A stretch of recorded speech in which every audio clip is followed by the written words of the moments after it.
Wildfire Chapter 13. Okay for a boy. Turns out my passenger is pretty funny when she wants to be. We're bumping along, going maybe 10 miles an hour, and suddenly the shades her eyes with her hands and goes, "Slow down! I see the golden arches. Big Mac's dead ahead."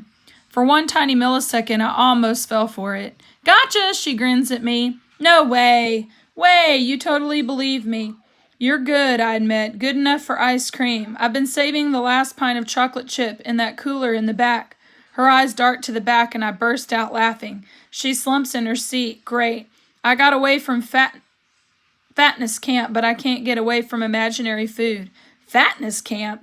They call it fitness because it sounds better, but at least half the girls are there to lose weight.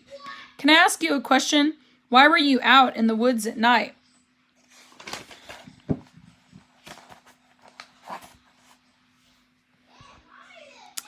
No comment, and she won't say any more on the subject. But here's the thing. After making each other laugh, we're no longer strangers. We're not a team yet, me and Delphi. Papa's, but we're getting there. Late in the day, with light fading through the green leaves and the smell of smoke ever more distant, we came upon a faded hand-painted sign nailed to a tree.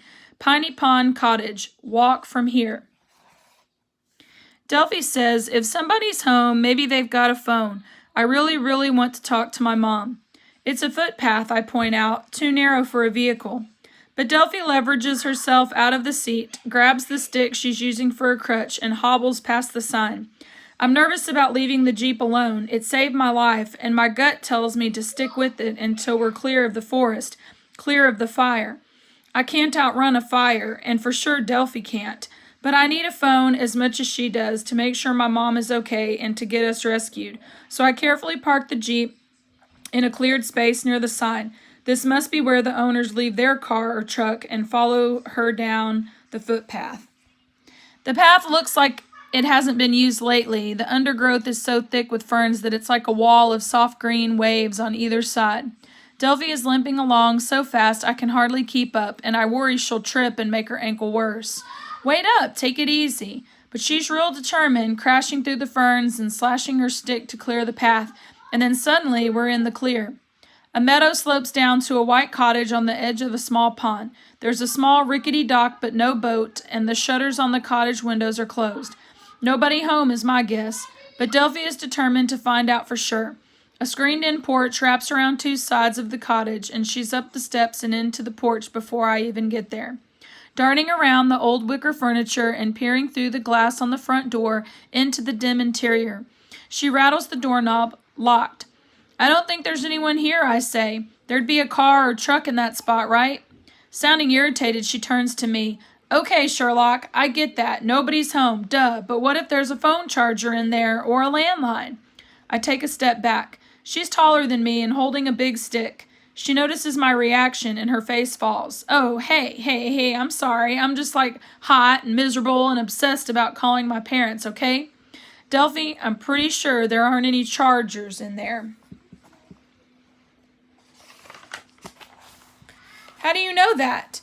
"Look around. There's no power lines attached to the house, no telephone lines, no lines of any kind."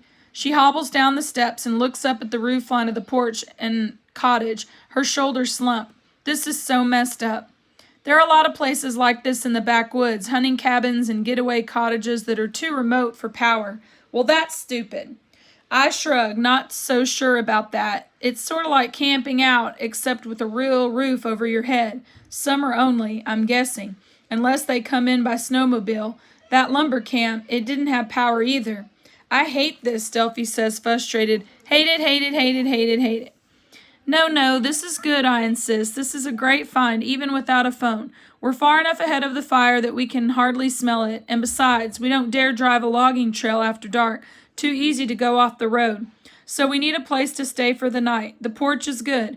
The bugs won't be able to chomp on us, plus we have chairs and couches and cushions. See? It's way better than sleeping in the Jeep.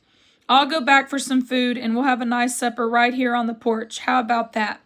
Delphi wipes her glistening face with the back of her hand. "You're okay for a boy. You know that?"